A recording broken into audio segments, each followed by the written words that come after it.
Your Portland Trailblazers, they can't stop the winning.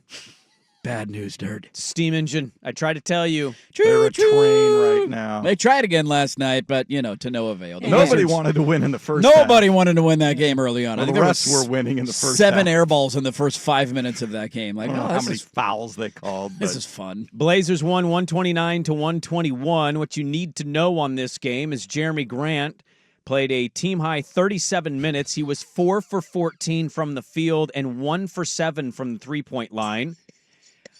Shadeon Sharpe played more than 18 minutes, largely. He did. What? Because Denny Avdia got hurt. It was the only reason he ended up playing more. Denny Avdia played 6 minutes, rolled his ankle, and did not return. Was it ankle contusion? I can't remember what they ended up labeling it. Quad. Quad Contusion. Did not return. That's his revenge game, so he didn't get to live into the revenge game. Though he played 6 minutes, he had 5 points, so he was off to a good start. That he was. Simons played 36. He was 5 for 13, and Scoot was 5 for 13. Scoot finished with 16, as did Anthony. The player of the game, was one Shadeon Sharpe. Shadeon Sharpe out of Kentucky played more than 18 minutes in this contest. Dirt. He got 33 minutes last night. And when he plays this many minutes, this can happen. Then it's stolen by Sharpe. He goes up and packs it down with authority. The right-hand smash. The Blazer Radio Network great. Travis Demers on the call of that one. Calabro had a good call of this as well. And Shadeon Sharpe has a career-high 36 points, 8 rebounds, 5 assists, 13 of 26 from the field. I would venture to say this pretty confidently. Yeah. That is the greatest dunk in Blazer history. Yeah, no disagreement here. And I would actually be willing to put my real life on the line and tell you that if he would have been invited to the dunk contest, he would have beaten Mac McClung. He would have won in a landslide. I mean, he is one of the most physically gifted athletes that exists in the NBA. In league history. If he had put any sort of thought into some creativity and showmanship. Did you see his pregame dunk, Swag? Did you catch it? Okay. Go to the Blazer Twitter. Well, I didn't see this either, yeah. He was in the layup line. Just having fun. And he nonchalantly does a 360, takes the ball through his legs, and kind of no-look dunks it backwards within a millisecond. Yeah, just that easy. As if it's just him dunking on a 7-foot hoop. It's a walk in the park, no big deal. And I'm like, yeah. The NBA didn't invite him. They didn't give him an invite to the dunk contest. He would have won that contest. Maybe the NBA is run by Chauncey Billups. It's just hard to make sense of. The guy's pretty good. He's a pretty good athlete. Maybe we should give him opportunities. I don't know. Just a thought. They're 12th in the West now, Dirt. Yeah, damn right they are. Oh, I just saw that. Wow, that's just a layup line. He's just we're 360ing going backwards between the legs? Backward through the leg. Backward through the legs. If he does that in the contest with any sort of pizzazz, you're like, all right, well, nobody can have a better dunk of all than that. that didn't even have a prop that was better than anything Mac McClung did. No. And he jumped over a car, which was pretty cool, but that was better than anything he did. But Shadeon did have to play more because Denny got hurt.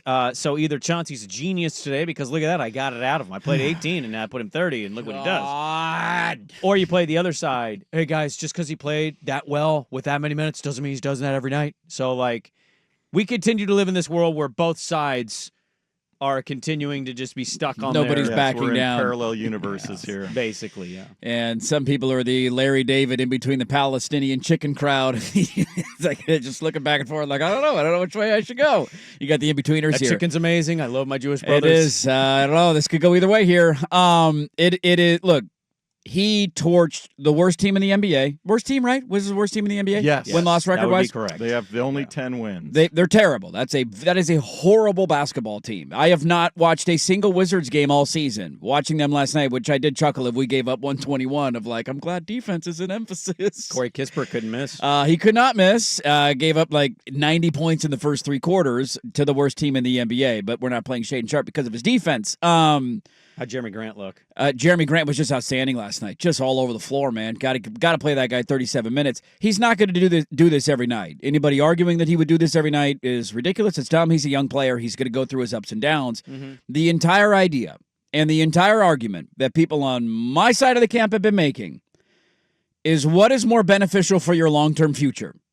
Playing Shadeon Sharpe 35 minutes a night or playing Jeremy Grant 37 minutes a night? You need leadership out there, Dirk. And it's just, there's one answer here. There's Jeremy, one right answer and there's one wrong answer. There's a lot of opinions I shoot from the hip, and I'm like, I don't know if it's going to end up being true, but we'll see. I think your Thunder Nugget take was bad yesterday. I'm just shooting. Okay. I'm shooting. We'll see who ends up being right, bitch. Put that in your pipe and smoke it. Abdul Carter, Cam Ward. I have no clue. I'm shooting from the hip. I got no idea, man. I'm just giving you a take. Everybody's got a take. This is what there are so many people who could talk basketball circles around me. My X's and O's knowledge of this sport is minuscule compared to so many around me. Yet I know, and I will go to my grave, that I am right in this take, and I will die on this hill. The fact that we're playing Jeremy Grant 37 minutes a night is doubling down on one of the worst mistakes that Joe Cronin has made. Getting him was great. The trade was awesome. He fit with Dame. Everything made sense. That was a great trade for Cronin. You then doubled down on that and said, well, we've got to re-sign him because we can't lose him for anything. Then you waited until the offseason and say, oh, maybe we'll move him. Well, we're not getting offered enough, so let's hold on to him a little bit longer. He's having the worst year of his NBA career. Like, don't give me the first 2 years in the NBA when he's trying to figure some stuff out. He's a $160 million player. He's making 100. Like, he's averaging 14 points. He is shooting 37% from the floor, not from three.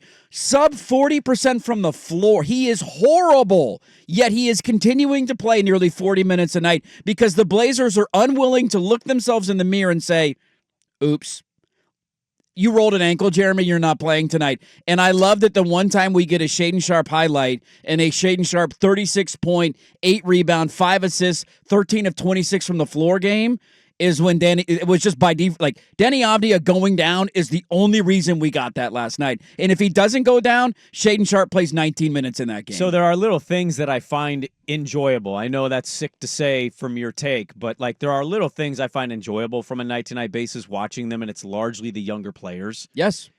So Scoot got subbed out with 9:26 in the fourth quarter. I didn't think Scoot was bad in this game. He didn't shoot the best or most efficient. He got subbed out at the 9:26 mark. He didn't go back in until the game was done with 26 seconds, and then he got subbed back out at 16 seconds. That's just like, those are the little things that I will just disagree with the way this is being handled. It makes no sense.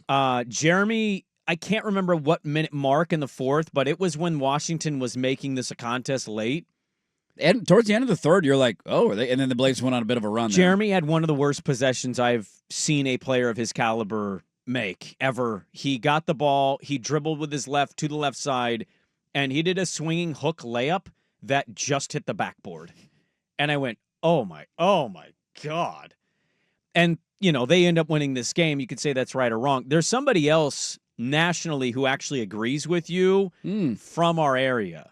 And we're going to talk to him tomorrow. He'll be on the program tomorrow, but I want to acknowledge Ben Golliver did the Blazer Edge podcast. And I'm going to bring this up with him on the program. This was his assessment of the team. Quote, it's in a frustrating spot. There's not really any way around it. I could mince words and be polite, but they're lost. They're adrift. They're out to sea. That seems like it's been a real issue just for the entire group over these last couple years, is the inconsistency and effort level, and the togetherness has just not really been there. And, you know, throughout Blazers history, that's typically something you could count on, right? And so that's why it feels a little adrift to me. Now you have a new front office. You've got kind of a relatively new business side group there. And then you've got this ownership where I just have no clue what's going on. This is a gigantic ownership vacuum. And so you throw all those things together and it puts the players in a tough spot. Like, they almost have to be self-motivated, self-driven. I just do the last dance shrug thing the rest of the show. Should I just hold my hands up like this? And many could disagree with your takes on the Blazers, and that's fine. Ben Golliver has been covering this league long as almost anybody in this market, and I don't think you become the national Washington Post reporter for National Basketball Association unless you kind of know what you're talking about. Yep. And it doesn't mean that he's right or that other people aren't right or whatever, but like, if that guy can see it, living in L.A. and traveling around covering the league. Seeing every team in the association. You know, there's something there. I mean, last night was the Bryce Young game for Shadeon Sharpe. Like, you don't deserve credit for that as an organization. You only played him 33 minutes because Denny Avdia got hurt. That was not in the game plan going in. How many minutes will he get again? Well, he probably gets a lot of minutes to the Nets, Denny going to play? I mean, how long? Probably going to be out. Yeah, I'm assuming he's going to miss a game or two, but I don't know if they've labeled that yet. Not yet. he should be getting 35 minutes every night. There's never an argument to be made of why Jeremy Grant should lead the team in minutes. You are a rebuilding team. Do we remember that? You're a rebuilding team. I think they'd classify it as retooling. You're playing a player who you are paying a ton of money the most minutes every single night when he's having the worst year of his NBA career. And there's not an ounce of sense that can be made from that.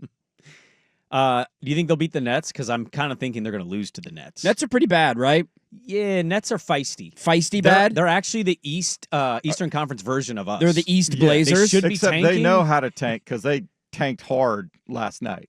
The Nets are technically ahead of us. They had an 18-point lead on They the lost Thunder. last night. They didn't sit their guys. Tanking means you actually. They did sit your lose to the guys Wizards quit. 2 games ago, though. They So did. that's impressive. That was a tight well, the Wizards have some vets. That's an Marcus impressive. Smart, Chris Middleton. They have a bub. They have a bub. They do have a bub. I forgot about Bub. Kispert, That's fun to Gonzaga see. legend. Fun to see him in the lineup last No, night. but the Nets, they did lose last night, blew an 18-point lead to the Thunder, who were unreal in the second half of that game.